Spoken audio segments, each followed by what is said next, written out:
Oh, we good. We good. We good. Cut your shit off. Why not good? About to. I'll connect to YouTube first.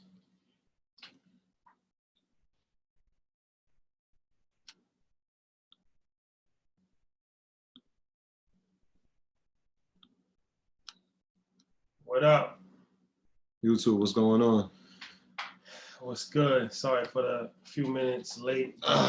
We had some technical difficulties, but we about to get this started in 1 minute. Social distancing, I want us to be great. Yeah, YouTube is hating, man. It's crazy. It's crazy. They hating on your boys. Bro. Yep. Yeah. We're gonna let everybody get in here. We got a very, very special So on tonight. vibe tonight. We're gonna be doing real estate in the Corona market. It's crazy. There's a lot to cover right now. So we're gonna bring Matt on in a minute. But first, we want to thank everybody that checked out Market Mondays with Ian, our new show every single Monday.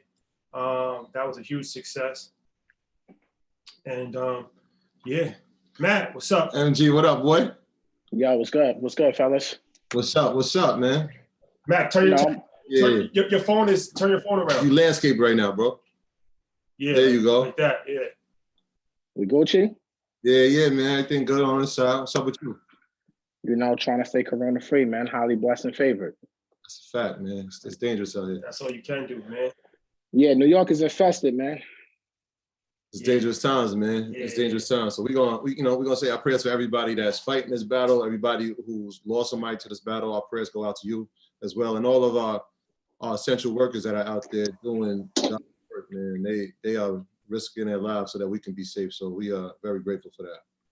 100%, man. So before we get started, that was a good way to open it up, man. Shout out to all the healthcare professionals. Shout out to all the essential workers. Shout out to everybody that's working in the grocery stores right now, the Targets, the Walmarts, you know, the pharmacies, everything like that, making sure that we'll still be able to, you know, around the country, still be able to move and do what we need to do, and be, especially here in New York. And most importantly, shout out to the teachers. Talk about it. Shout out to the teachers, man. Y'all definitely deserve a raise after this last month. Talk about it, man. It's definitely trying times, and sometimes when you step back, you get to see and appreciate somebody's profession, man. Like I've gotten so many, thank you so much. People didn't realize what was going on in schools. I was like, imagine what you're dealing with at home. Now multiply that by 22 more people. No, that's what I'm saying. That's what I'm saying. God bless the teachers, man, because we can't forget them as part of the essential workers, although, you know, you guys are not in the buildings right now, but if you got to take care of our badass kids, man, like every single day. And I know every parent understands that was out of love, you know what I'm saying? Like, but yo, shout out to all the teachers. You guys are very essential. And yeah, man, I'm excited about this opportunity to be on the platform. All right, man. Let's get into it. So before we start, we're gonna set the vibe, let people know what's going on here. So EYL University presents real estate during Corona, because we feel like it's so much stuff going on right now as far as with the CARES Act stimulus package and Corona and the banks, raising requirements and forbearance, and there's so much stuff that's going on around real estate. And we've been covering stocks a lot. Haven't really spoke about real estate. So who else better to bring on than MG, the mortgage guy? And shout out to you, MG, for keeping a pulse to the streets, man. Like you've been feeding everybody information when a lot of people went quiet. So shout out to you, man, for continuously giving out information, man. Well, look, let's speak on that real quick, right? I tell you guys all the time, I'm not an internet guy. I'm a mortgage guy, man. This is what I do, man. Matthew Garland, NMLS number 58700. You know what I'm saying? But I'm just better known as MG, the mortgage guy. I eat, sleep-ish mortgage business for 18 years. I'm not here to be like, show you luxury or show you riches and show you money. That's just not my vibe. My vibe is my superpower is being able to articulate complex financial situations and being able to articulate it to our community. That way they can understand it, they can retain it, and they can most importantly execute on their real estate goals. So, I can't be quiet, man. This is what I do, man. Good times, bad times, and I want everybody who's watching this, everybody who's on the Zoom call, shout out to all the EYLU members, all the earners that's here on the Zoom call. Shout out to everybody on YouTube, but pay attention on social media, man. There's a lot of people quiet. There's a lot of people quitting real estate, doing this, that, and the third. You got to really understand who's the real McCoys and who's the real players, who's the subject market experts in their field, and make sure you're following the right people and taking advice and listening to information from people who are real, not people who are fake, because there's a lot of jokers out here. That's a fact. So we're gonna set it off. We're gonna talk about some few trending topics, and we're gonna answer questions. The people on the Zoom, shout out to EYL University. They have first rights to the video. If you have a question at EYL University, please raise your hand in the video. And those are EYL University students. Everybody on YouTube, shout out to y'all. We'll try to get to your questions as well. But we try to make it as interactive as possible. We're gonna give EYL University members the first rights to ask questions because they're part of our university. Yeah. But we're gonna cover some YouTube questions as well, and then we're gonna talk about a lot of different topics. So, all right. So YouTube, before you get started, if you got a question, make sure you hit that super chat and put your question in the super chat. That way it's highlighted, because I'm sure you probably got almost 1,000 people on YouTube right now watching this, and it's hard to see all the good questions. So if you got a good question, support the channel, hit the super chat, and support EYLU and EY Earn Your Leisure for bringing you guys all the updated information. Yeah, and if you on Zoom, EYL University members, make sure when we come to you that you got your mic unmuted so we can get to as many questions as possible. All right. Yeah. So Matt, let's get right into it. So the mortgage industry was going crazy a few days ago when JP Morgan Chase decided to raise the requirement to buy a home to 20% minimum down payment and the credit score to 700, I believe, right? I love this question. So can you talk about that? What's the deal with that? Can you hear me? Yeah, I had to plug in my phone. My bad. It was about to die. So JP Morgan came out with that article. The news to the general public. I believe it was last Saturday or Friday night. That article started circulating around all media outlets and social media. And I think people didn't read the article, to be honest with you, because it caused mass hysteria within the social media communities. The people who are really into real estate and want and follow real estate people. If you really read the article, right, it clearly states that they are still offering a product called the Dream Maker, which goes down to a 620 credit score, which allows, and it's really for first-time home buyers, low moderate income folks. And you can put down as little as 3%. It's a conventional loan. What's the name of that program? It's called the Dream Maker program. Okay. Now, look, before we start, I don't work for Chase. I used to work for Chase a couple years ago. I have a lot of friends in the industry that work at all the major lenders. So we always trade notes, me and my colleagues. So I kind of, but I don't work for the bank. I'm not trying to endorse any of their products. I'm just giving information right now, right? So people kind of went crazy about that. And let me tell you something. First of all, that was only for their portfolio loans. That was not for their traditional, conventional Fannie Mae products or their VA loans, right? It was only for portfolio. So a portfolio loan is when someone's buying a property. More popular is a jumbo product or a luxury home, and they're already putting down 20% anyway. Chase used to offer the product up to 85%, meaning 15% down. And I believe they could went as low as 660 or 680 with their jumbo portfolio product, right?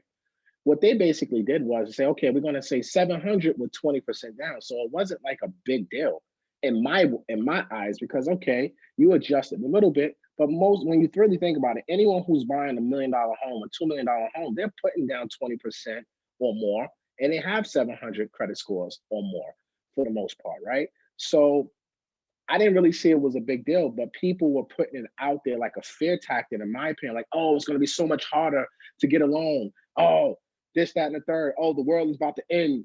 You know what I'm saying? And I'm just sitting back like, what are these people talking about? Like, this is business as usual for Chase, right? And most lenders like Chase, Wells, BofA, Citibank, most banks who dominate in that jumbo space, that portfolio space, those loans are not sold to Fannie Mae.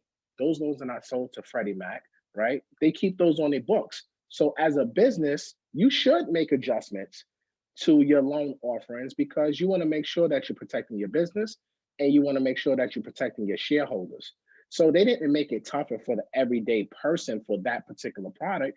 It's just they made a slight adjustment. Now, I will say this, every lender is making adjustments right now, as they should. This is what CEOs and bosses do, right? When times are good, you make adjustments, right? When times are bad, you make adjustments. We are in unprecedented times. There was 22, as the report came out, I think today, 22 people filed for unemployment since 22 million, 22 million. 22 million, 22 million.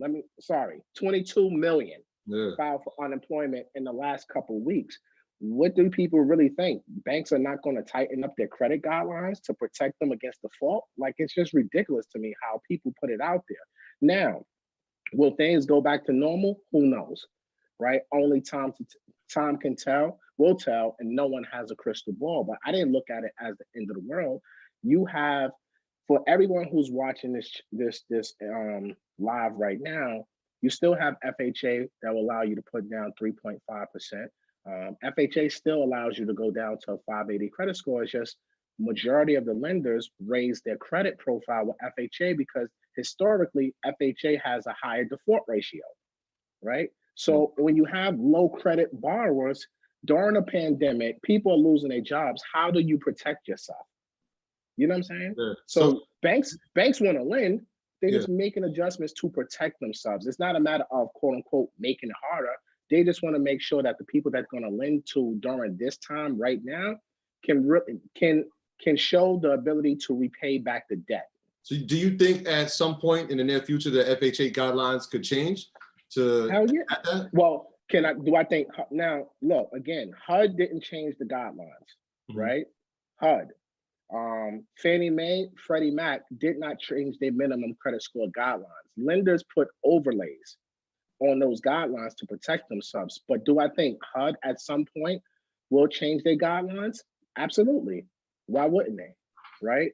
And I don't think it's in an effort to make things harder. I think it's more an effort to keep the housing market fluid and to keep things going. And just the people you just have to adapt and adjust. Like if you had a 580 credit score and you could buy a home a month ago, now you got to work on what's keeping you low, right? What's keeping you at that 580? Do what you got to do to improve it so that way you can be in a better position to buy. So shout out to Jose on the super chat. Appreciate it. He has a question. He says, I have a 4.125 rate.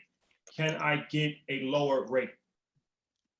I don't know, kid. Is it going to rain tomorrow or snow? Like, I don't know. There's some factors we need to know first. I don't know. Like, does your car need an oil change right now? I'm not trying to play you, Jose. I'm just joking right now. But like, honestly, those are two general questions. I don't know. There's three major things that qualify for mortgages, guys: income, credit, and equity. Equity meaning equity in your home or down payment when you're purchasing a house. So until a lender reviews all your financial information, know your credit score, know what program you're going to qualify for, then we can determine what interest rate. Now, right now, interest rates are teetering back to all-time lows.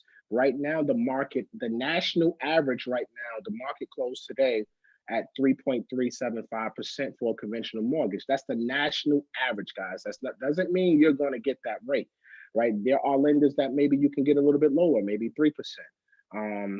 So it just really all depends on Jose and what he qualifies. And I want everybody to hear me very clearly. Mortgage rates are unique to you. It's like your fingerprint. Not you and Rashad don't have the same fingerprint. You guys don't have the same DNA. So doesn't mean if you guys walk into the bank with your profiles, you're going to get the same exact deal because you're two different. You know what I'm saying? So that's very hard to answer, Jose. My advice is, if you want to know, you can shoot me an email, info@mgthemortgageguy, or shoot me a DM on Instagram, mgthemortgageguy, and I'll be happy to take a look at your financial situation. Matt, speaking of the income piece, right? A lot of people, like you said, have been laid off. 22 million people in 3 weeks is a record for a 4-week span in the country's history. Let's say that I was preparing to get a home and now I'm unemployed. Are banks taking that into account? Like my income has now changed. Are they going to be lenient? Or are they going to, what's that going to look like for somebody who's trying to buy a home who's just been unemployed? So let me ask you a question. If somebody if somebody came to you, Troy, and said, yo, I need $500,000, but I just lost my job a week ago, are you going to still lend them the money? I'm not, but you know, I mean, we've seen crazy things happen, right? What's that person's ability to repay back that money?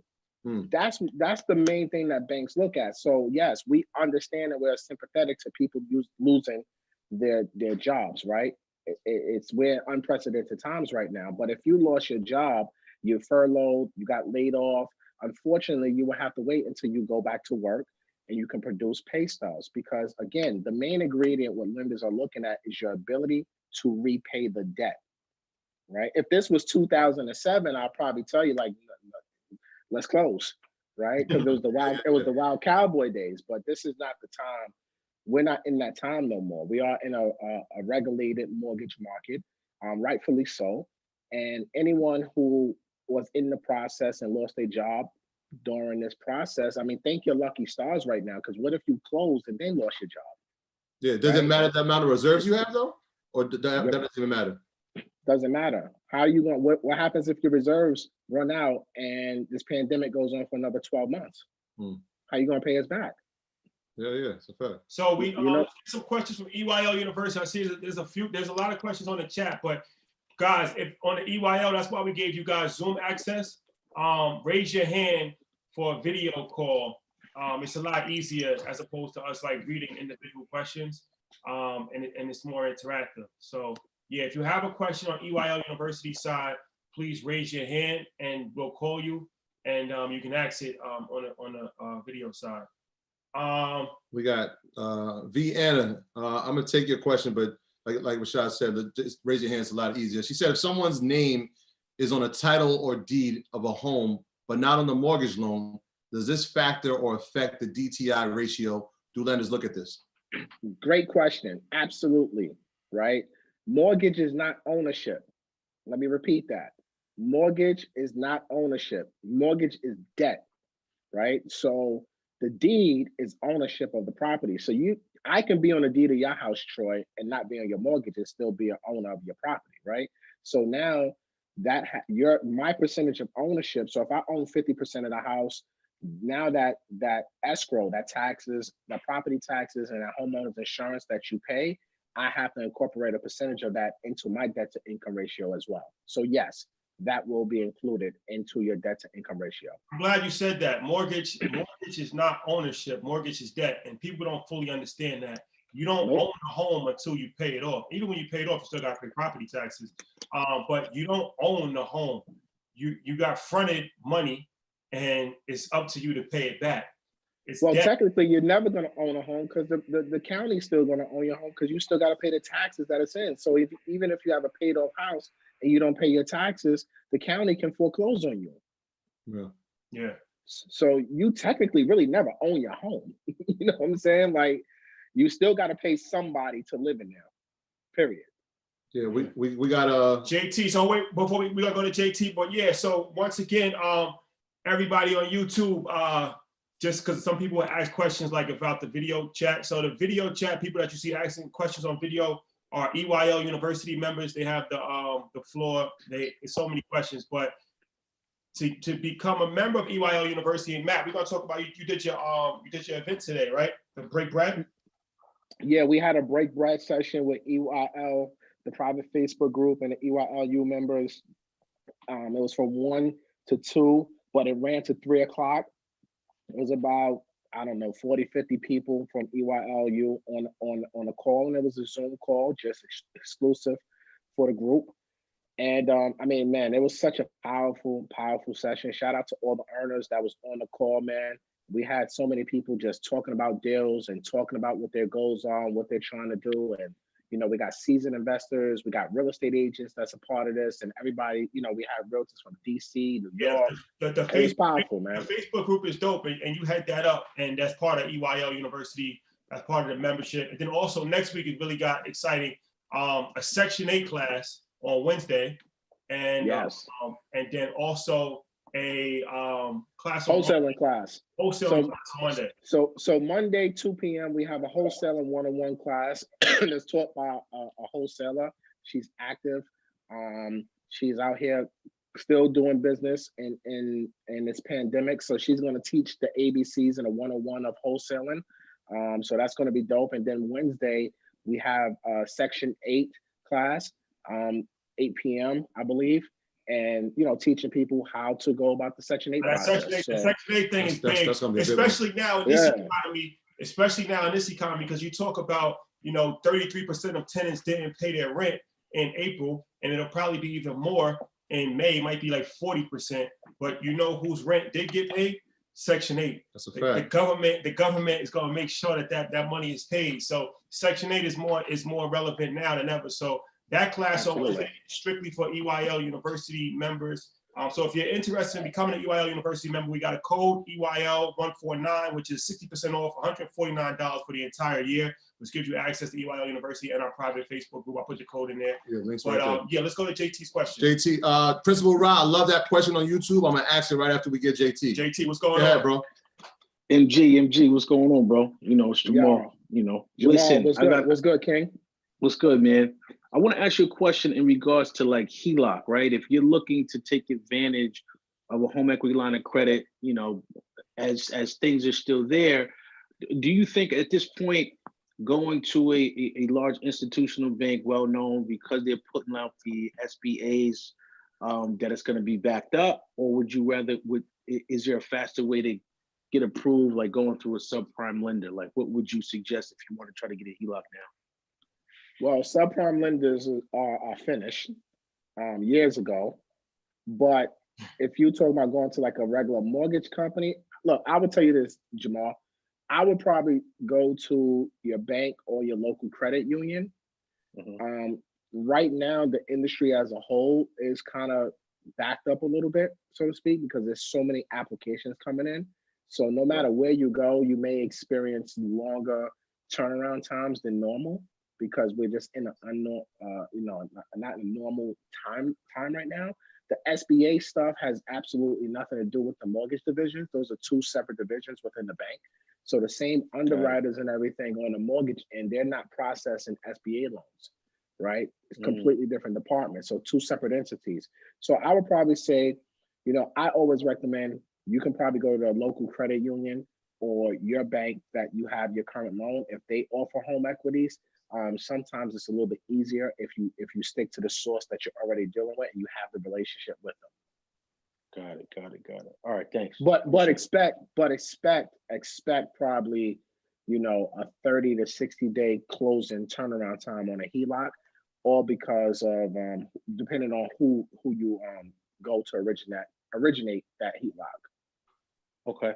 And do you think just based off of the things that tightening up, or again, the unknown because of the virus, that it's going to be stricter rules, just like it is for, certain levels of credit to purchase? Absolutely. Okay. Absolutely. I think banks are going to protect themselves, right? The same way that we're sitting here speculating on where home prices are going to go, same way banks are doing it, right? But they have a little bit more sophisticated technology and information than we all do. Mm-hmm. But they're definitely going to protect their asset.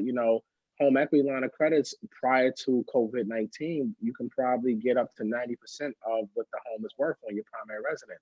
Right now, I already know several banks already cut that to like 75 to 80%, just protecting themselves, right? So yeah, you can expect a little bit more scrutiny because again, America's ability to repay debt, Americans, I should say, ability to repay debt is in jeopardy because of all the job losses. So lenders have to be extra careful on who they're lending to right now. So you can expect a little bit more scrutiny right now when you're going through an underwriting process, but just expect it, right? You can't go into the bank right now with the mindset you had pre-COVID if that makes sense, right? You got to expect longer term times. You got to expect they may want a little bit more documentation. You got to expect that they're going to want to verify your job 3, 4, 5 times prior to closing.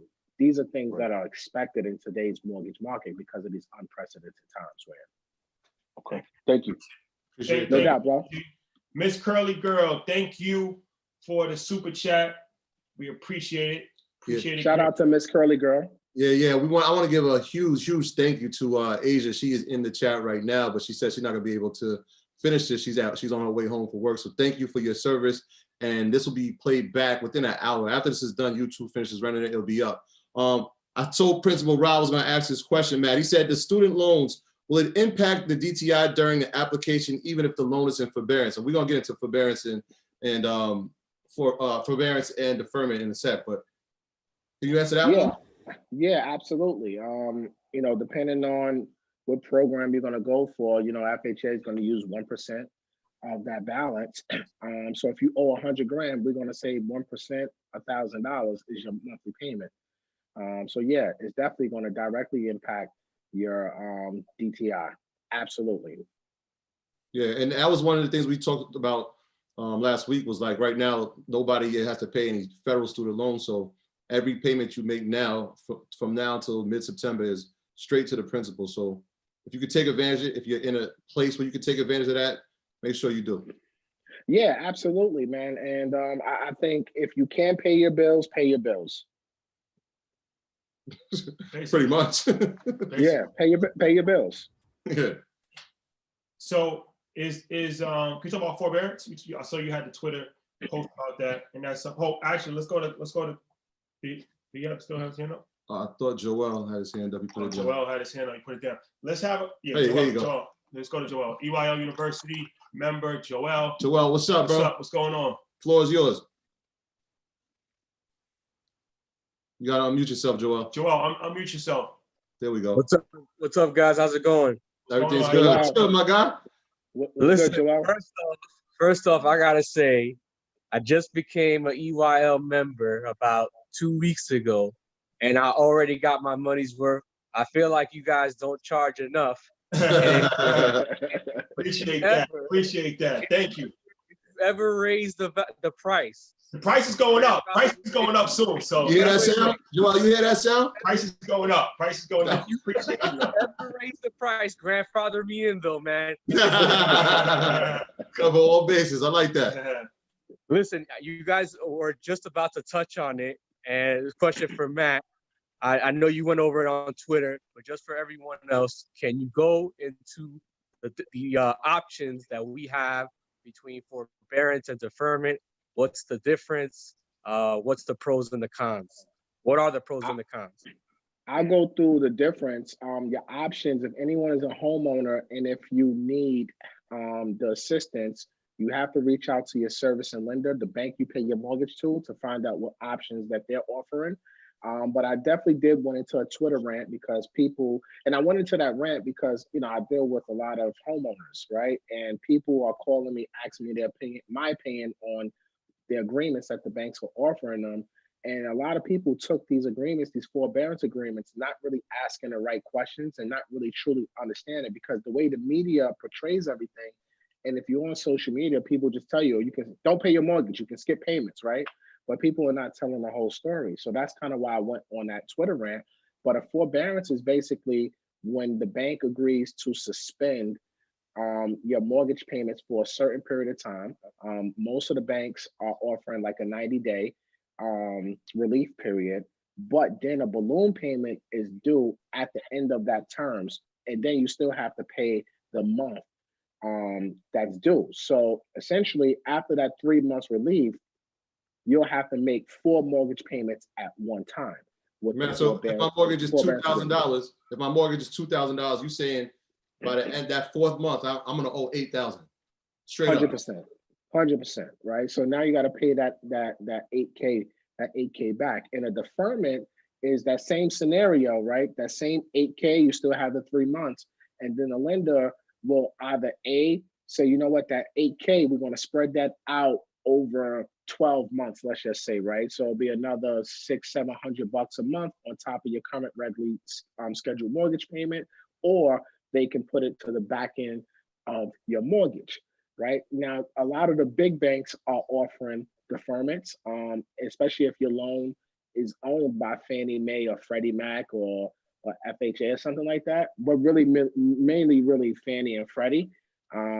Your loan can go on deferment, but the pros and cons are very simple, and this is how I look at it. If you need the relief, take it, right? If you lost your job, you don't have savings, you can't pay your mortgage, you don't have a choice at this point. And thank God that they are actually offering these opportunities for people to kind of like keep their money in their pocket during these unprecedented times, because back in 2008, they wasn't really helpful at all. You know what I'm saying? It was like the banks wasn't really trying to do this. The government had to force a lot. Now you see the government and the banks are working like one right now, right? So I think that's dope. So shout out to them for doing something quick.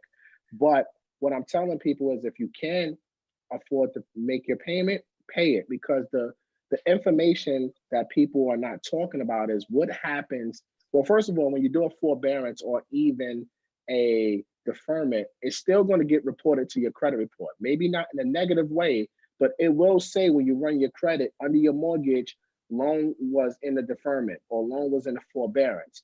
Now, all my homeowners, if you take this, right, let's just say in January, everything's back to normal, you go to work and you want to refinance again. The part that I'm concerned about is if you try to refinance and you go to a bank and you're a current homeowner, we have to verify 12 months of on-time payments.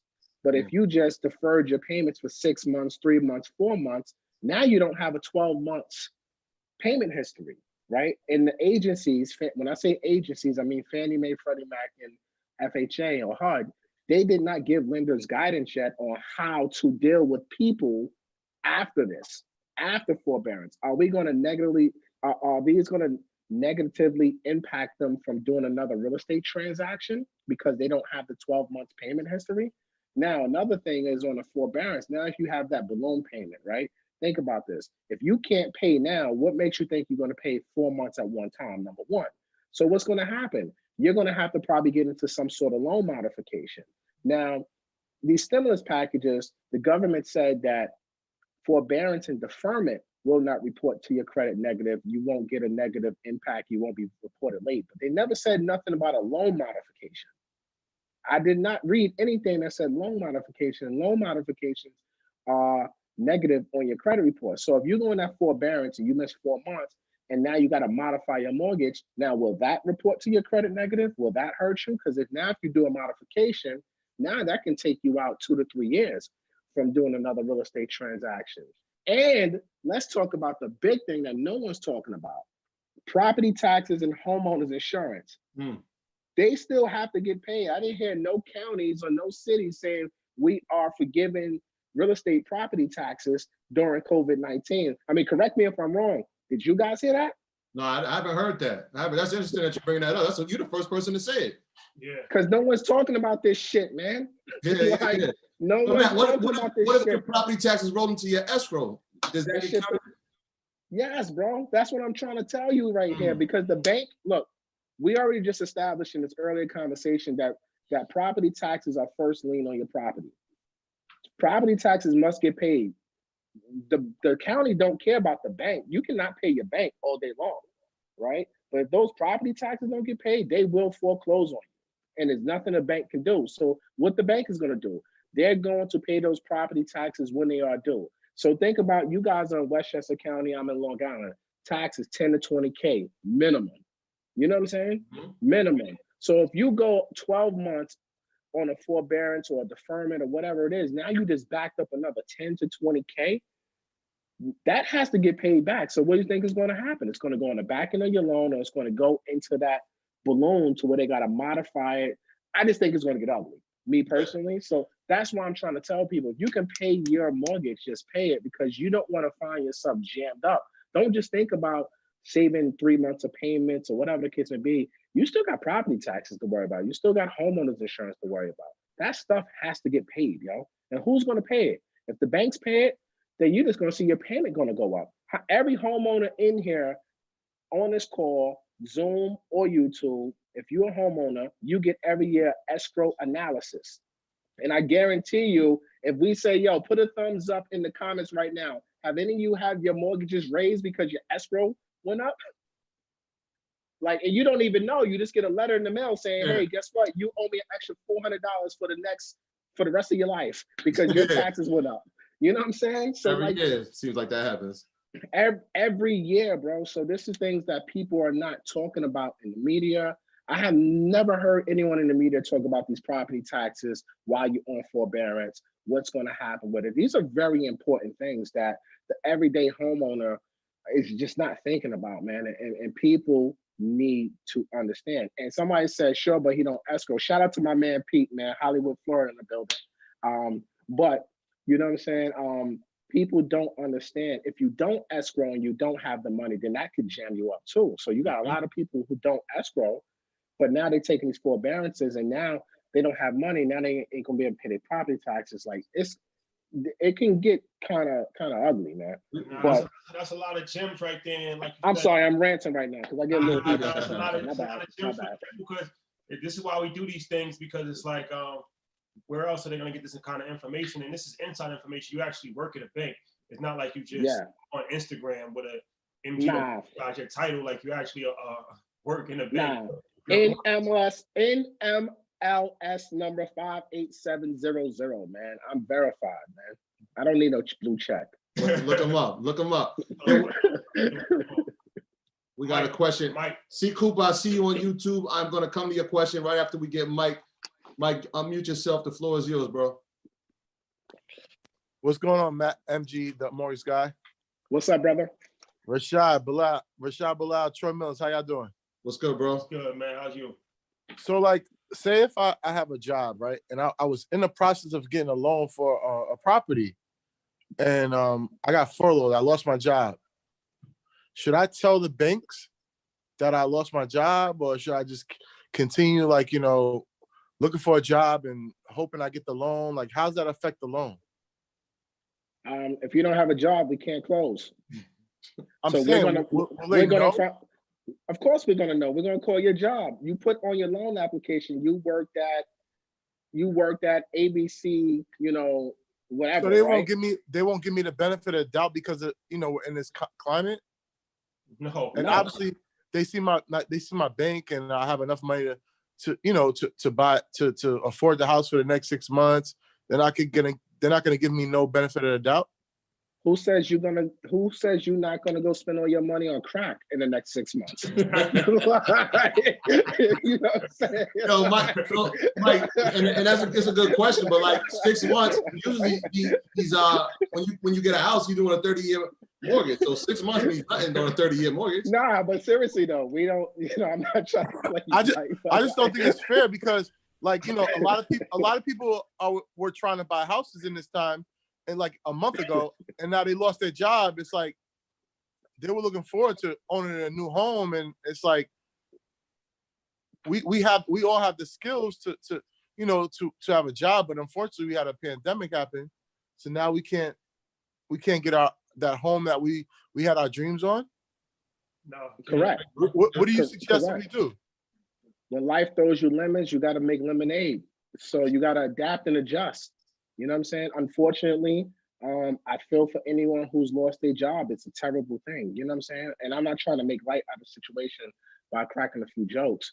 And just for everybody on YouTube, Mike is EYLU member, so we know him. We have a relationship, right? So just so they don't think I'm being the a-hole, right? On the opposite end of the spectrum, right? On the opposite end, so Mike talked about buying a home. On the opposite end of the spectrum, we see Cooper here on YouTube said February she was preparing to sell her home.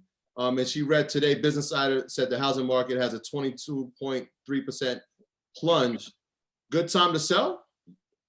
According to Business Insider, no, but what do you say?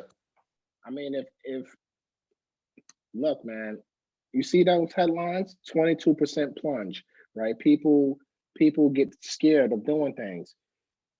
Of course it's going to plunge. That's not like rocket science to me. Like, people are dying right now. You know what I'm saying? So like, yes, if it wasn't a plunge, then I would be a little bit concerned at that point. If there's things were still normal and people were just ignoring what's happening, you know what I'm saying? But is it a good time to sell right now? I think you got to look at your own personal needs. Could it get worse 6 months from now than it is today? It's possible. Like, who knows? We don't have a crystal ball. So it's hard to answer those type of questions because I don't know her personal needs. I don't know her market. I don't know what's happening, right? I would recommend speaking to local real estate agents because they'll be able to tell you, they have their fingerprint on the pulse of the community. You know what I'm saying? So a local real estate agent will be able to tell you, should you sell your house in the climate based off of what's happening in the market. I can tell you, like in Nassau County and Long Island, there's still homes going listed for sale. There's still contracts happening. There's still closings that are happening all throughout New York for that matter. You know what I'm saying? So like, unfortunately, I can't answer that question because I don't want to give you a general answer. Like I said, it's unique to you. It's like your DNA. It's like your fingerprint.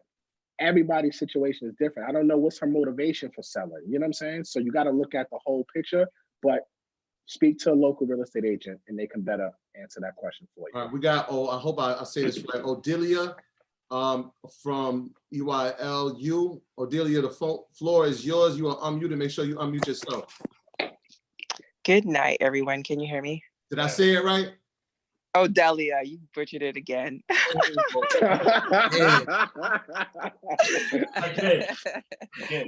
means I love you. It's all good. So my question is, like, for first-time home buyers, is this a good time to buy? Are there any things that we should be considering or that you can tell us to like, or suggest for us to use towards our advantage during this time? Or is there any reason that we should wait? Are you financially secure with your job and do you have down payment, closing costs, and reserves? Yes, I was starting the process and then this all happened. So like, should I move forward? Like, are there any other factors?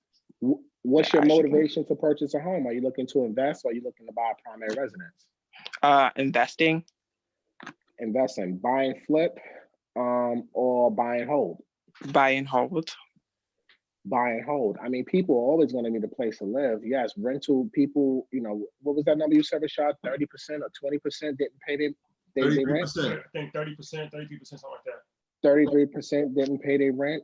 I believe that number will probably go up until America reopens and people start going back to work. But regardless of what, people are going to need a place to live. You got to look at it like this, right? And buy and hold. So to answer your question, me personally, if you can find a good deal, meaning you're not paying retail for anything, you know, you really getting a deep discount on something right now, yes. But you got to buy in the right area. I think you got to pay attention to buying in like B, C areas right now, versus buying in A areas, because the A areas are always usually the more expensive areas, and folks in those communities, if they need to downsize, they're going to go to the B or C areas, right? Okay. So if you know, so I think you just got to buy smart. You got to know where exactly are you looking to buy? Pennsylvania is my primary Philly location. Yeah, Philly. I mean, Philly is a very robust market. I can connect you with my guy, Malik Carter, real estate coach Carter. He's a broker out there and also an investor, so he can give you a better lay of the land of the Philadelphia market if you don't have a broker. But he can tell you from his perspective of investing there, because he owns several properties in the Philly market. He's been out there for 15 years investing. But I personally believe if you can find yourself a good deal, then absolutely. Now, there's going to be a lot of people that's going to say, no, you should wait till you can get it cheaper, this, that, and the third. Yeah, that's what I'm hearing. Like, no one has a crystal ball. No one knows if it's going to go cheaper. No one knows if there's going to be millions of foreclosures. And if there are, when it's going to really happen. No one knows. But the only thing you do know is what you can control today, right? And that's how you make your offers and staying firm to your numbers. Okay. And I'm looking for. Go ahead. I'm sorry. No, I was gonna say, and I'm looking forward to the Wednesday class on the Section 8 tenants, because like that, I mean, that's more, I guess, of a guarantee in terms of renters, especially since, you know, so many people are like unemployed right now, and it's gonna probably go up. Oh yeah, absolutely. And then also, and this is for everybody, right? When you're investing in real estate, I think we've all been spoiled over the last 5 to 7 years especially because of social media, and everybody's a freaking real estate investor. And everyone's showing, I'm making all of this money and I'm doing this and I'm doing that. So people got spoiled, right? Real estate is long term, and people need to stop thinking about 2020 and 2021. If you're looking to build a portfolio, you gotta treat it as such. Build your portfolio and buy smart pieces. That way you can have it for the long term and ultimately probably keep those or trade them up for bigger units in the future, right? So you got to look at your long-term goals, and does that property fit into your long-term goals? And then also look at the neighborhood. Look what's happening with redevelopment, gentrification. You got to pay attention to all these factors and just weigh out all your pros and cons and make a business decision, not an emotional one. Four houses make a hotel, man. Y'all know the rules. Monopoly. Okay, well, thank you. How can I get in contact with the Philly realtor that you mentioned? Like, should I post in private Facebook group, right, Matt? Yeah, on a private Facebook group, make a post, like tag me to the post. Tell me you need the Philly realtor because he's actually in the group, and I'll tag you in the group with him, and then you guys take it from there. Okay, thank you. Yes. No problem. Thank you. Good night, everybody. Thank you. Good night. And yeah, I'm glad you said about So once again, before we go into commercial, I want to talk about commercial real estate. But what next Sunday you guys have the for the Facebook group. For everybody that's an EYL University member, you have access to our private real estate Facebook group, which Matt heads up. And we have a movie assignment, and you're gonna have a movie review this Sunday about the real estate. If you're in the group, you know what movie it is. And then Monday we have a wholesaling class just for the private Facebook group in EYL University. And then Wednesday is something that I'm really, really excited about. The Section 8 class. Section 8 class for Section 8 real estate, Section 8 tenants to buy property and put Section 8 tenants in it. So it's guaranteed funding from the government. And that is going to be exclusively for EYL University and the real estate group. And I heard that they said that May 1st, the country's going to start to open back up again. Yeah, right. That's the process. So May 1st, the price of EYL University is going back up. You heard that sound? You heard that sound? When Trump opens the country up, we're going to open the price up. But until that time, we're still running that code throughout this whole month, EYL 149, which is $149 for the entire year. It's like $12 a month. And you get access to all, just those two classes alone, the wholesaling class and the Section 8 class is probably working right there. But yeah, direct access to the Facebook group. The Facebook group is crazy. And yeah, Matt, I want to commend you for the great work that you have done in the Facebook group and heading up our real estate department. We truly appreciate it. To have somebody of this caliber is a blessing. And yeah. So thank you. I appreciate that. And shout out to our brother Keon, man, checking in on the super chat. What's up, Keon? Super chat love. Appreciate you. Hometown, what up? Shout out to you. Matt. So can we talk about commercial real estate, please? Yeah, you said that commercial real estate is on the clock, man. And commercial people are like, what? It's crazy right now. What's going on? TikTok. What's up? Tick mother effing talk, yo. So look, commercial real estate is look, it's simple mathematics, right? Think about it. Businesses are going out of business. You know, think about your local bodega or pizzeria. They may never open their doors again, right? So now you have landlords that's going to have empty spaces. And now what people don't realize that, so there's two types of approaches when someone's doing evaluation and when an appraiser is doing an evaluation. On residential, we use a sales approach. We're using comps, right?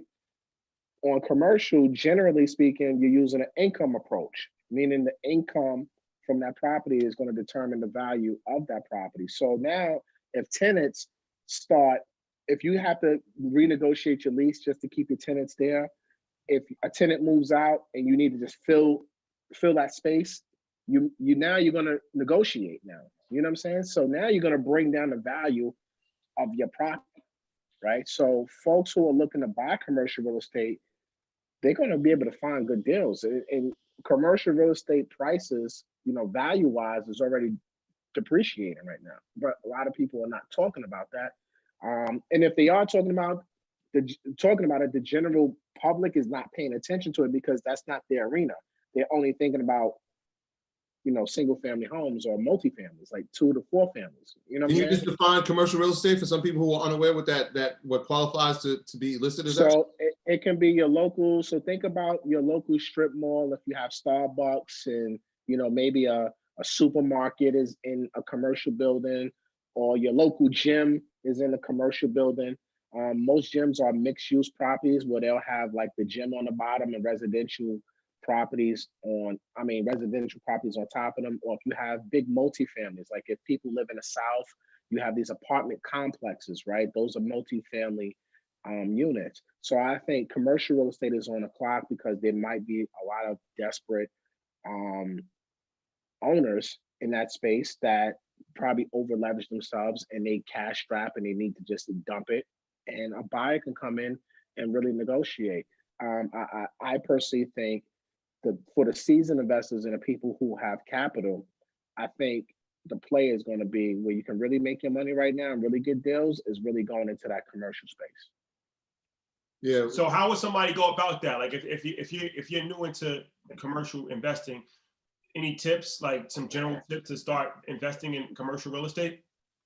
I think in general in real estate, there's 2 areas of expertise that any investor needs to understand. Number 1, finance. Number 2, construction, right? So finance being number 1, because if you're not paying all cash, you need to know how to maneuver and get your deals funded, right? Number 2, if you're doing rehabs, you need construction teams. You need to understand, price per square foot and how you really buy your material and GCing and all that good stuff. So I would say learn commercial finance because with anything, most investors, when they're investing, they're basing their offers or their deals based off of how they can get funding for the project too. You know what I'm saying? So learn financing, man. Men lie, women lie, numbers don't at the end of the day, man. Numbers rule this world. So if you understand the mathematics behind things, everything becomes simple, and so, and that goes for residential too, whether you're doing your primary residence or you're doing investment properties on the residential space. Once you understand the finance part of everything, I think it makes your life a lot easier as an investor. That's why you have guys like Caesar, right? Shout out to my guy Caesar. This dude knows, like, I can talk to Caesar all day about loans. You know what I'm saying? And he's intelligent because he understands what the banks are doing. Like, he'll call me to say, yo, Matt, I heard this. Boom, boom, boom. Is this true, right? And I'm like, damn, where you get this information from? You know what I'm saying? And then I gotta make my calls just to verify. And I'm like, yo, bro, yeah, you're 100% right. So if you want to get real savvy in this business, you got to understand financing, and you got to understand construction. So Matt, like, technology is going to play a role, obviously, in everything we do, and we can see that now, right, with everybody doing distance learning and us using the Zoom platform. In real estate, man, what do you see the role of technology? I know people can't actually go see properties. There's some like robots that are going. What do you see the role of technology is going to play? They got robots. If anybody's not familiar with what he's talking about, there's robot real estate agents out right now that's showing properties virtually due to social distancing. So yeah, technology is very interesting right now. So yeah. Man, fuck a robot, man. That's number 1. I don't like that. Number 1, but technology is always key. Look, man, if anybody's invested in purchase properties out of state from wherever they are, most of that is done virtual, right? So virtual purchasing of real estate has been happening for years, sight unseen. You know what I'm saying? Like, just because if you're investing, you don't care about how the property looks per se. Like, you're just looking at the numbers. So I think the virtual stuff is really more for the home buyers, the primary resident crowd. not more so for the investor. Now, yeah, there are investors that need to feel it and touch it and everything like that. Absolutely. So you got to do it virtual right now in most cases. But I think it helps. It's helping keep things going. And I'm speaking from a transactional standpoint right now, because, being a loan officer, contracts are still coming in. People are still buying homes. Realtors are still able to list properties and get deals and contracts. So technology has definitely helped us during this time. Look at what we're doing right now. Right. We have probably 1,000 people on YouTube. I can't see the numbers right now because I'm on my phone doing this, but like, we're able to have this type of dialogue and control what's coming out and what our people are learning, because we don't have to let the media, the general media, control the narrative no more. We creating a narrative ourselves because of technology. You know what I'm saying? So it's definitely going to help, and I think it makes life a little bit more easier. Post and pre-corona, technology played a huge part in my business. Let's YouTube. If you got a question, we're gonna answer some YouTube questions. So if you got a question on YouTube, type it in the comment section. EYL University, if you got a question, raise your hand. You had some other questions, right? Yeah, well, I sent you that article earlier about people invested in sports, right? A lot of the minority owners are trying to back out of these deals, right? Because obviously there's no money being made. You think there's real opportunity in getting into these type of things? I know it's been tough for years for people, especially people of Black and brown skin, to be any type of ownership. But if you have the capital, good time to do it. Oh, what do you mean? I don't understand. So right now there are a lot of franchises, right, that have minority owners. Sports franchises that have minority owners. Black, like, owners, Spanish. It's minority owners, period. So they own a small. They're not 100%. So it's financial minority. Yeah. So you're asking me, do I think minorities like us can buy into franchises? No, what's the question though? So I'm thinking, is it a good time, right, to invest in something like that if you have the capital? Because it's going to be deals. A lot of people are pulling out of their contracts with the owners to say, you know what, we're not making money right now, and there's no foreseeable future to see when fans are going to come back into the game. In that terms of investing, you think? Yeah, hell yeah. I mean, look, first of all, we're talking about a whole different ball game right now. You know what I'm saying? In sports franchises? Right. Yeah. That's majority of people can't invest in sports franchises. Nah, but I mean, that's the big boy talk. You know what I'm saying? So if you got big boy money and you can get yourself an opportunity, again, it's all about the numbers. Doesn't make sense because this is short term right now. Even if this goes to social distancing and they got to play without fans for another year, right? That's temporary. That's not going to be for forever. And if it is forever, I guarantee you they're going to find a way to still monetize it, because instead of having 20,000 people at one game, now you can get 100,000 people every game. You know what I'm saying? So like, it's still going to be ways. Yeah, it's always going to be ways to monetize and figure it out and adapt and adjust. So if somebody is able to play in that arena, then hey, I wish I could play in it. I will freaking buy the Jets. So Matt, we're gonna go to EYL, but before a YouTube question. So shout out to FE Pro. He said, or I don't know if it's he or she, when you take out a mortgage utilizing personal credit for an investment property, does that rental income you will receive from the rent get used as income when looking at your debt to income? So does rent income count for debt to income? Is he? I don't know if he's is he acting as a first-time home buyer or as an investor? I don't know. Can you answer it for both sides? Bet. So if you're doing FHA loans right now, yes. If you're a first-time home buyer, you can use rental income to help you qualify for the mortgage. If you are a first-time home buyer and you're going with a conventional mortgage, you cannot use rental income to help you qualify. If you are buying as an investment property and you have a history of collecting rental income, yes, it can be helped to wash out the mortgage, not really to show income to help you qualify, just kind of what we call pity wash. But if you're a seasoned investor and if you're doing like an asset-based loan, which Fernando, shout out to Fernando, his episode was dope. Go check that out on the podcast. What episode was that? 20 or something like that? 20. Yeah. 20. Check out episode 20 on Earn Your Leisure podcast. He breaks down asset base and that's all with LLCs, and we're using 100 the rental income to qualify, and there's no DTI because we're not looking at your personal income on that. So, there's different flavors, but I will say the private money, asset-based hard money is challenged right now because of liquidity issues in the market and everything like that. So, in a pre-COVID world, yes, you can do that all day long, but post-COVID, it's a little bit more challenging right now. Got it. So yes, in general, yes, it all depends on how we are structuring the loan. Okay, great.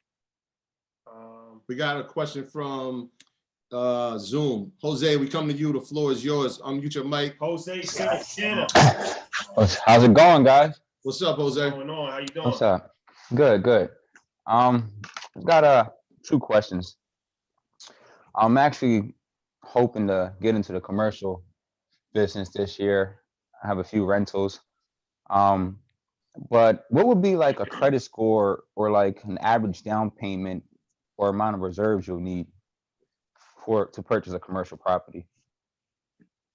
So when you're doing commercial, Jose, and it's the down payment is really geared towards the cash flow of the property, right? Your debt service coverage ratio. So your DSCR is kind of like the DTI for commercial, and that's pretty much going to determine how much down payment, because you have to cash flow a certain amount, and that will determine how much you will have to put down. Typically, the down payments can range anywhere between 25 and 35%, just depending on how much cash flow it is. But that will determine, the DSCR will determine how much of a down payment. Now, as far as reserves are concerned, you definitely want to have, as much reserves as possible. Every commercial lender is different. It can be 3 months, it could be 12 months. It just really all depends on the lender and the program. Okay. Now, And just so you know, bro, we're gonna have a commercial finance class coming up within the next couple of weeks as well. I'm trying to piece it all together right now because there's been a lot of changes in that marketplace. So probably like first week of May, I'll probably have all the material I need, and we're gonna have a commercial financing class for EYLU members. oh, that sounds perfect. I had another question. I'm only having one issue out of 9 units with one tenant, with like the rent. Is there any, I know there's help for people who needs it, but like, is there anything for the landlords to try to help get money for them, or it's based on the tenant responsibility to go look for the funding? It will be more on the tenant to, that's why they got the stimulus packages. But I mean, you can do whatever you want. It's your property. So you can make your own COVID relief for that tenant. Okay. You can say, listen, tenant, we're gonna make an arrangement. You out of work right now, so I'm gonna give you 60-day relief or something like that. You know what I'm saying? Like, you can kind of figure out based off of your relationship with that tenant. And if you really want to, put your own package together for them and try to help them that way. This is a time for all landlords to be human, and to be decent, because people are really affected by what's happening right now. And, it's not their fault. They lost their job, or, they got sick, or whatever the case may be. So I would say try to work out something with them, so that way, you can keep them as a tenant, because especially if they were good paying and they were good to you, then why not try to help them? Oh no, definitely agree. I was just trying to see if there's any other ways. I'm not sure. I have one other question. I'm always coming with a lot. I'm not sure if you can answer this, but I know like a lot of parents or children, like my mother is disabled, so I take care of her, claim her, and she's sitting on a home with $200,000 in equity, but she can't really use it. Like, is there any options or methods of trying to find a way to touch some of that? I will need to review everything, Okay. to kind of tell you what the options would be.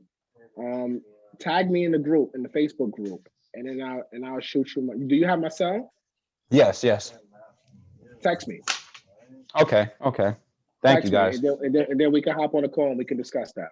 Thank you. Appreciate you. Everybody in the private Facebook group has your cell, right? Everybody.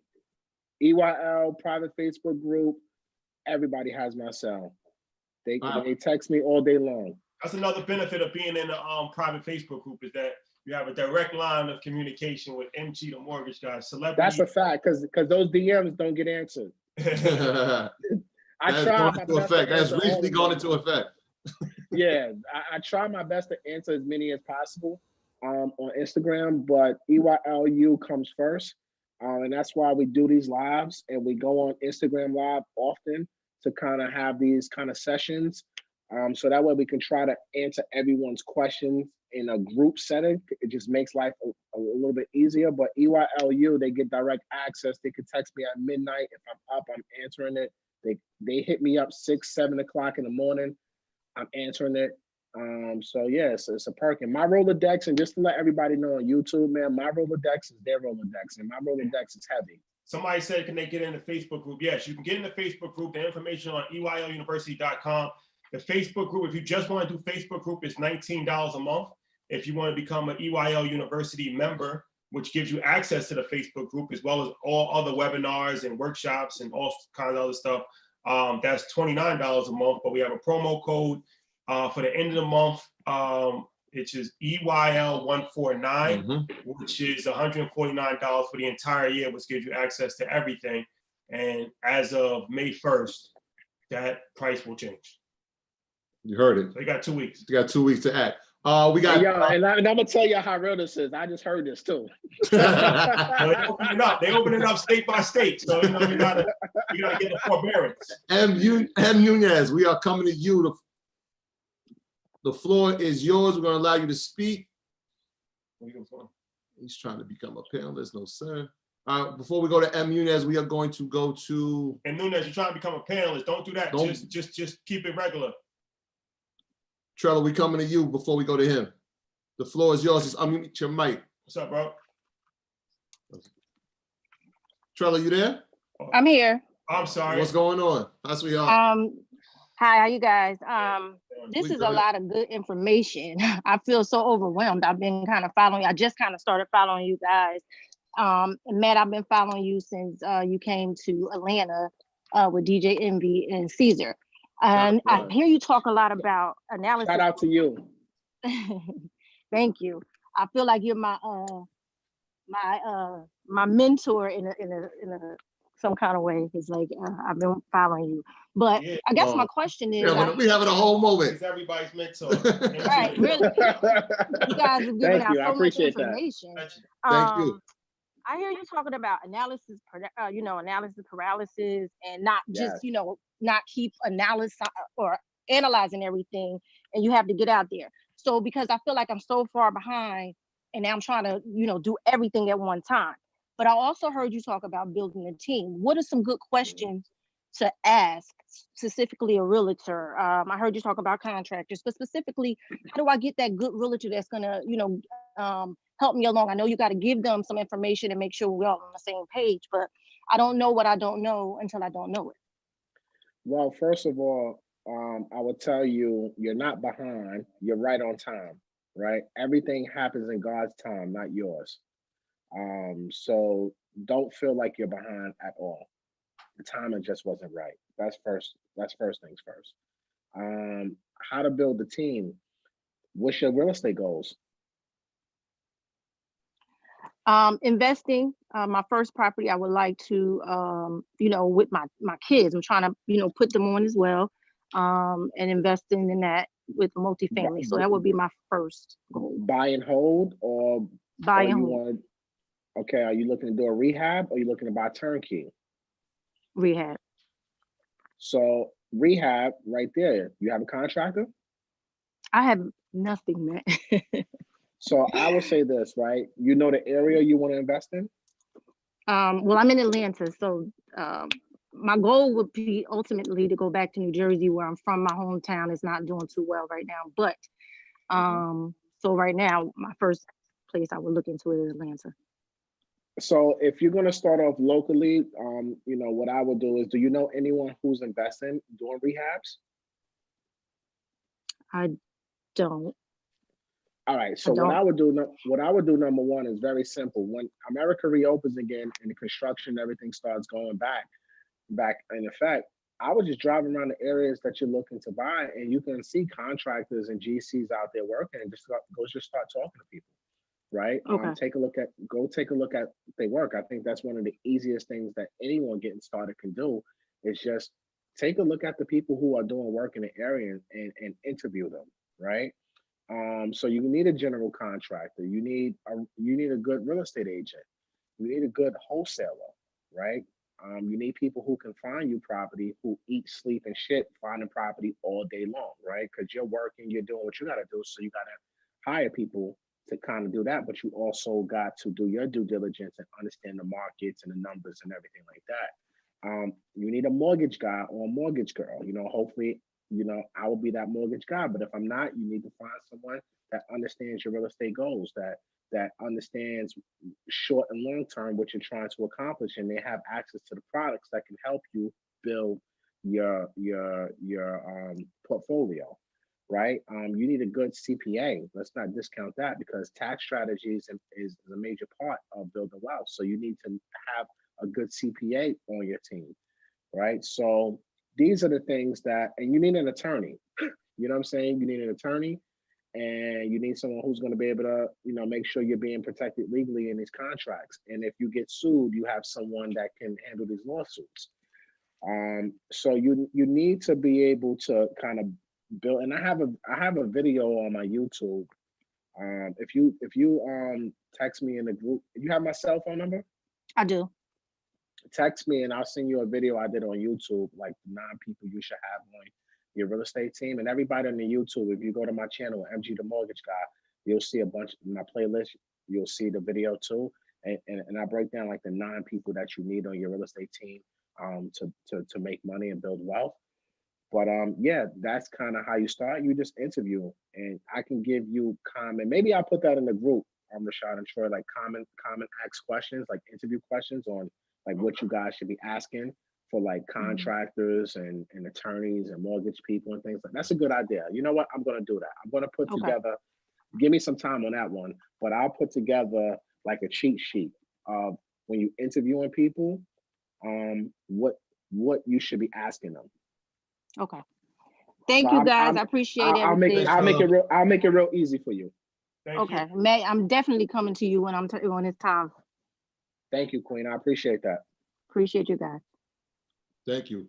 We got another one. Allison, you are unmuted. The floor is yours, Allison. Hello, good evening, gentlemen. How are you? We're great, Allison. How are you? Good. I'm Allison from Brooklyn. I was on the Breaking of the Bread chat today, so thank you so much for that. And I'm actually, MG, I'm going to ask you the same. Allison, speak on that. How was that break bread session today? It was amazing. I was on for the whole 2 hours and change. Nice. Learned so much. So I'm going to ask you the same question I asked in the chat, because I'm sure that there are other folks that may have the same concern. My situation was I was looking to purchase a multifamily in Brooklyn, and I was leaning heavily on a 203K loan in order to be able to afford that property. So you shared some information about the 203K, especially in these times, and perhaps the rest of the audience might want to hear as well. Okay. Brooklyn. Brooklyn in the building. That's our biggest market. Brooklyn is our biggest market in the entire world. That's our biggest support base. From day one. So shout out to BK. Yo, man, that just brought me back to BK9 in my head. Shout out to BK9. Yo, when you saying that, I was thinking like, yo, we ain't never had a bad time in BK9. Yeah, man. Yo, man, shout out to BK9 too, man. I hope they're doing well during this pandemic, man. Definitely. Because that was legendary. But 203K, 203K is suspended for a lot of lenders. There are still some lenders out there that will originate a 203K right now. It's going to be hard to close it because everything is shut down, especially here in New York. But with a 203K, look, what I'm telling my people, listen, unless you got a home run deal right now and you need to do a 203K, then I can refer you, because I know a couple lenders that are still writing these loans, and I can refer you. But if you can wait until everything opens back up, because right now the interest rates on 203Ks, the pricing is absolutely ridiculous. And that's not, the lenders who are offering it, they're not talking about that part, that the rates are pretty terrible. You know what I'm saying? Because of the liquidity in the market. So I would say probably wait, because you'll probably get a better deal once everything opens back up and liquidity starts flowing again in the marketplace. So I would probably recommend waiting on a 203K until things go back to normal a little bit. But if you have a home run deal and you need it done, just holler at me and I can point you in the right direction. So thank you for that. Thank you. Thanks, Allison. So thank you, Queen. For Cedric, so when you go to Earn Your Leisure University, you have to go to the annual. You go to the annual membership, like you're going to pay annual, and then it says enter code. When you enter the code EYL 149, that's when you'll see the discount. But you can't do monthly, you have to do annual. So you go on the annual side of EYL University, hit the code, type in the code, and then it'll come up. If you need further assistance, DM us. We have a video to actually show you how to do it, but it's pretty easy. Just go on the annual side, hit the discount code, and type in the code EYL 149. All right, we got No MD. Shout out, what's going on? We actually spoke via DM. No, what's up? From the Thank Bronx. you. Hey guys. Physical education. Washington Heights. Yo, that's what I'm talking. What school? Oh, I teach at MS 363. Okay, I used to be at MS 187. Okay. Yeah. Shout out to the Bronx and all the educators out there. For sure. Shout out. We Shout spoke out to the on Market Bronx. Mondays as well. You was in that room too. Yeah, definitely. Yeah. I've been blessed by you guys. So I got a question for MG right now. I was wondering, do you have some type of rehab program that we can shadow, sign up, and see you work? That's I don't do like boot camps and stuff like that. I know guys who do boot camps. Okay. Or ride-alongs and stuff like that. I mean, that will come back once the market reopens. Okay. So I can definitely connect you with my guy Welby, at my best 197 on Instagram. He does a boot camp. It was a phenomenal boot camp that he did too. And yeah, so he's gonna have them running back up once America reopens again. Okay, that's great. That's definitely something I would be interested in. Moving forward, it would be great to definitely invest. I mean, those were the plans. I was supposed to go house shopping now and look at places and open houses and things like that. But with the whole economy and the whole situation that we have with the pandemic, everything's regressed. So I'm just like, well, I'll use my money now into the stock and hold I off. was just about to say that. Shout out to you. You got your stocks. You ready house shopping? Like you on point, no MD. Yeah, you're adapting. You got to adapt and adjust, right? And I'm so happy that you say you got into the stock game, because I just recently got into the stock game too. Because look, I'm not a fan of stocks like that prior to this, because I don't understand it. Exactly. But I said, you know what? I need to learn this. So for sure. Between Ian and Wall Street Tracker, I'm like, okay, now let me make some money. And now I put a couple dollars, nothing major, into the market, and I'm like, damn, this shit making 10% this week. Like, this is crazy. This is better than my damn bank account. Let me dump some more money now. And I've had some days where I'm losing, but I don't even pay attention to it like that no more, because I'm like, yo, it's better than being in my bank account. Exactly. That's the same way I see it. Yeah, I'm holding off anyway. Yeah. Yes. Well, thank you guys. Be blessed. Thank you. Likewise, Queen. Stay safe. And yeah, shout out to all of our Latino supporters, and shout out to my man Panama. He told me, he said, next time you say, Dominicans, Puerto Ricans, you gotta say the Panamanians too. Ooh, so shout out to all the Panamanians that's on the check-in, like I said, specifically my man Panama. And yeah, we got a lot of support amongst the Latin community. So we're gonna do something very special in Spanish pretty soon. We got a lot of stuff planned, but shout out to all of our Latino supporters. We appreciate y'all. That's a fact. All right. One more question. You want to go YouTube? Yeah, let's go to YouTube. So while we prepping the YouTube, somebody asked what they get for EYL University membership. So you get access to all of the webinars. If you the Zoom people, they are EYL University members, and then we do a bunch of webinars that's not on YouTube. So next week we have a webinar on Monday that's strictly for EYL University members, and that is for wholesaling. And then on Wednesday, we have a webinar that's strictly for EYL University members about Section 8 real estate. So how to invest in Section 8 real estate and have Section 8 tenants, which is, like I said, that's huge right now because that's guaranteed money when everybody else is trying to get money from their tenants. Section 8 landlords is sitting with their feet up. And then you get access to our private real estate Facebook group, which is headed up by MG, the mortgage guy. We have a book club, movie club. It's a whole vibe. That whole Facebook group is a really, really dope vibe. Access to our workshops when we do live events, when we get the live events back going again. You get access to our virtual workshops. We're going to be doing one of those pretty soon. And you get discounts on merch. You get a whole bunch of stuff. So long story short, it's a lot. And like I said, it's a lot. It's a lot. The discount, $149 is valid to the end of the month. EYL 149 if you're interested, EYLUniversity.com. Any questions? Yeah, somebody was asking about the process of gaining a foreclosure property in this climate. The process is the same process it was prior to COVID. You know, you either buying it from the auction house or you're buying it from one of those auction house websites. So it's the same process. Nothing has changed with that. I was actually talking to Caesar the other day about that. He just won 4 bids at an online auction. So, you know, that's kind of what people are still using to buy properties. Auction, like auction.com, something like that? Like auction.com, yeah. Matt, what you got coming up? Outside of social media and stuff like that? You got anything that you want to make the people aware of, or? Outside of social media, no, I'm just sitting here writing loans. Managing people like if somebody's looking for a mortgage or looking to refinance, as I say, you're actually a mortgage broker. This is what you do for a living. So they can contact you if they want to actually do business with you, right? Absolutely. So look, I'm able to lend nationwide.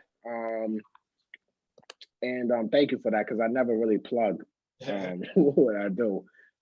But yeah, I'm able to lend nationwide.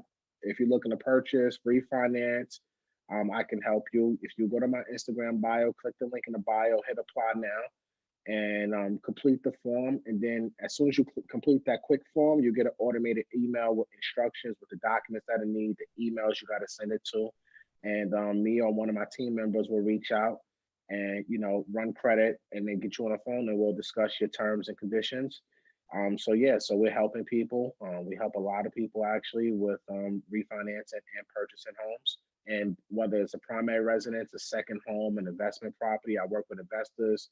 You know, I tell people this all the time. I work with the first-time home buyer to the savvy investor. You know, I'm a mortgage guy. I'm not an internet guy. NMLS number 58700. This is what I do. I'm not a jack of all trades, so I don't have, like, you know, thousands of things going on in my life. It's pretty, you know, simple, family and mortgages, man. That's just what I do. And EYLU, and from start to flip. You know, there's only certain platforms you're going to catch me on because, you know, like I said, I'm not an internet guy. I just, you know, I can't spread myself thin. My mortgage, and I tell you guys this shit all the time, like, yo, man, I got to write loans, bro. Like, I got to, like, kind of pick and choose what I do. Thank God. And shout out to my team.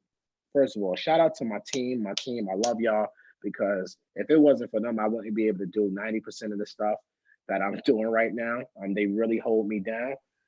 But yeah, man, I just want to help people get deals, achieve their real estate goals, and make wise financial decisions, not over leverage your stuff, but also help people change their mindset when it comes to buying property, and, you know, start thinking like a boss. You know, and going back to, like, the Chase thing and what was talking about people changing their guidelines, we got to look at the lessons in those things.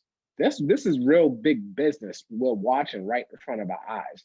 When you see how companies adapt and they move and they shake and they're able to last the turn of time, take the lessons from how these CEOs are moving.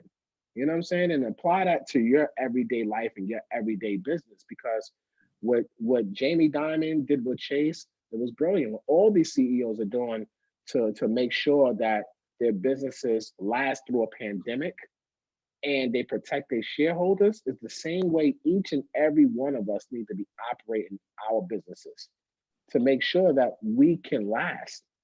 You know what I'm saying? So don't look at the negative.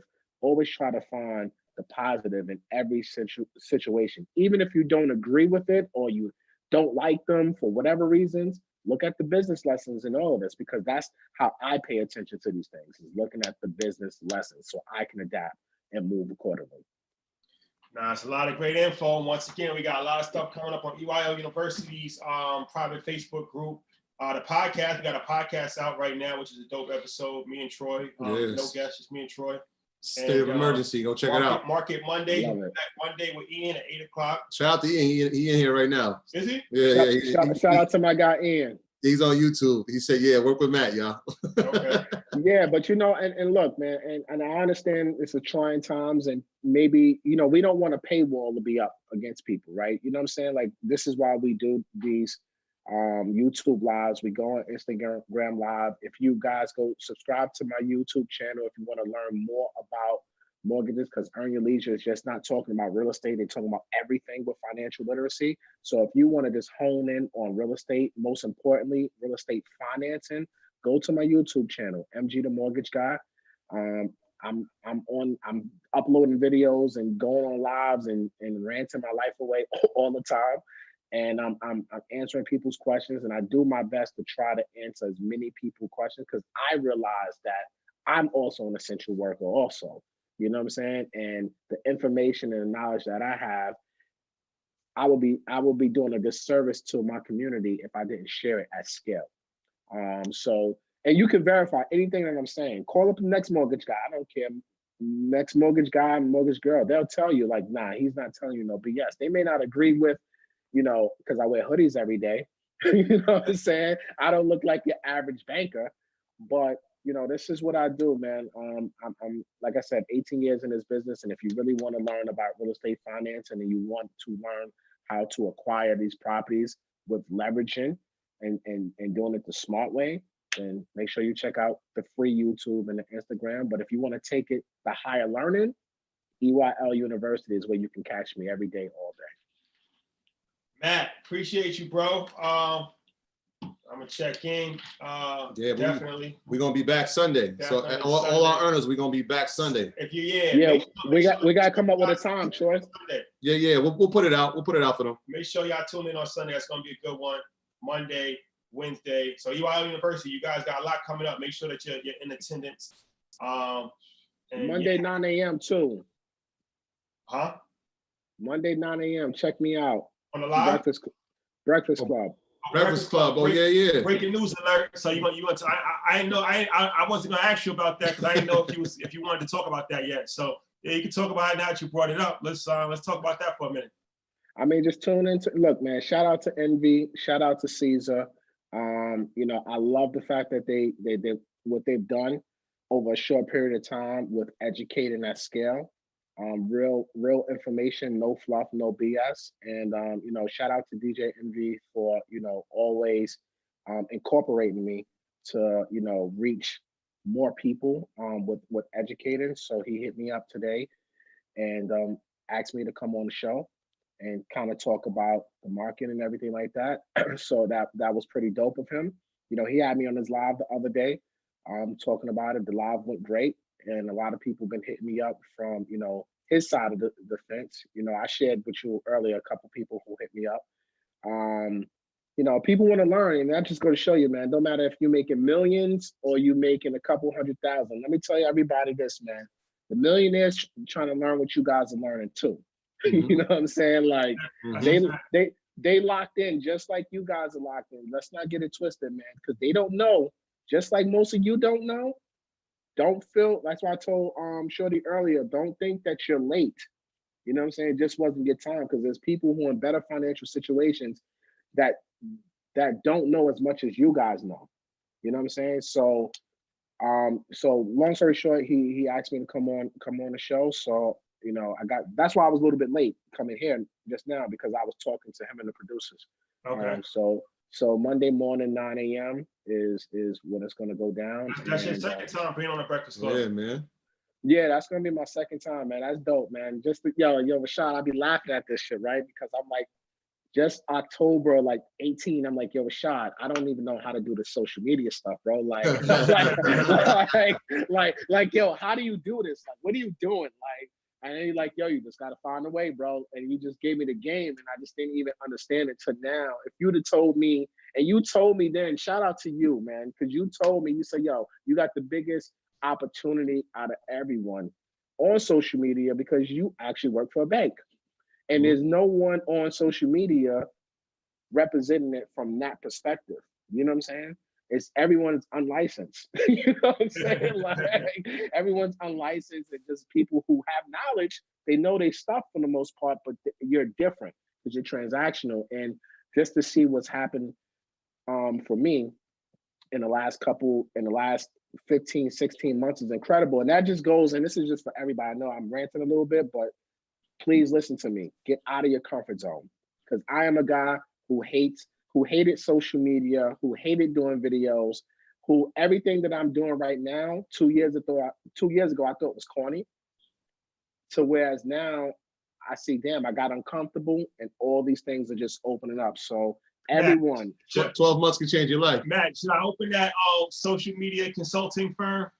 You damn sure should, bro. Nah, you know it's dope though. It's to see people's progress because, like, you know, I gave some advice, and I still give you some advice and tips on social media, and to see your progress.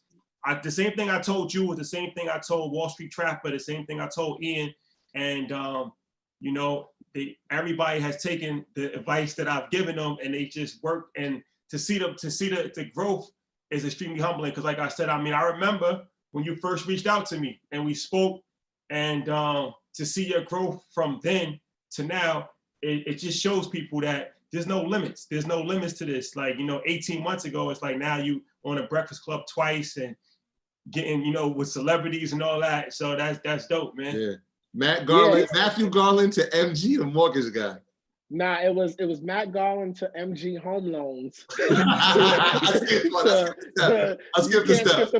Yeah, then it went to MG the mortgage guy, right? Yeah, and I sent you that text like last week, man, how important a year ago was for you to come on our platform and what it did for, you know, us together, right? Like it took us into the top 8. So I know you like to call it the GOAT episode, but that was just the GOAT episode. Yeah, 12. I hope all the alumni are listening. Let me get closer, man. Alumni. until you get to number 8 on the charts, I don't care about your views. Yeah, 12 months can change everything, baby.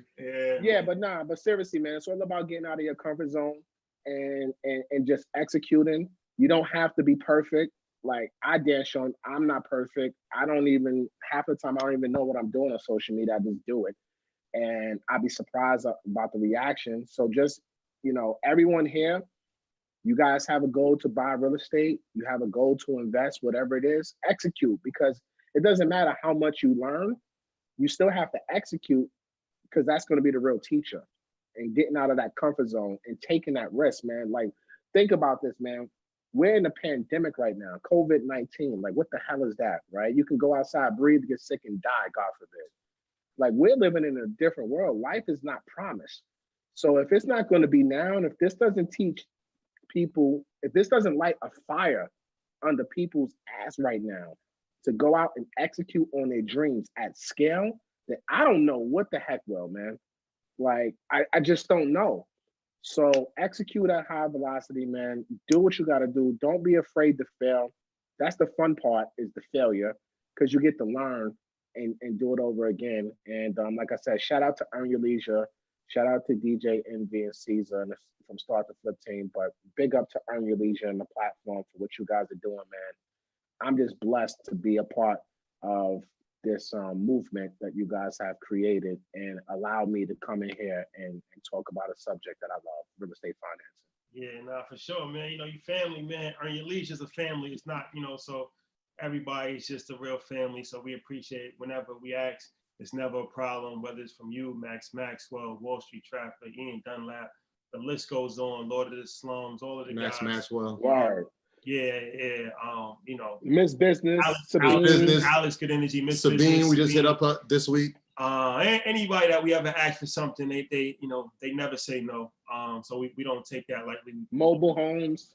Mobile homes. Definitely. You know, Ash Cash. Ash You know what I'm Cash. saying? It's too many of them, man. It's a mob now. Yeah, You know what I'm saying? Derek Falcon. It's everybody. Oh man, shout out to Derek Falcon, man. I need some damn chicken and waffles. Yo, man. he got us all going crazy, right? Keep Word, on, when this thing gets back together, man, we're gonna have a real homecoming and bring everybody back together for one Ben Chick did. You know what I'm saying? But Matt, bro, I ain't gonna hold you up. I know you gotta get back to your family. We appreciate it. Make sure you join EYL University, code EYL 149. We got 2 dope classes coming up next week exclusively for EYL University in a private Facebook group. And if you're a member of EYL University, if you're trying to join the private Facebook group, just all you gotta do is request, but do not request if you're not a member, because there's a bunch of requests and they're not members, so you're not gonna get in if you're not a member. But yeah, that's it. Holla at you, bro. Yo, bro, stay safe. Yo, everybody stay safe and corona free. That's it. God bless. Peace.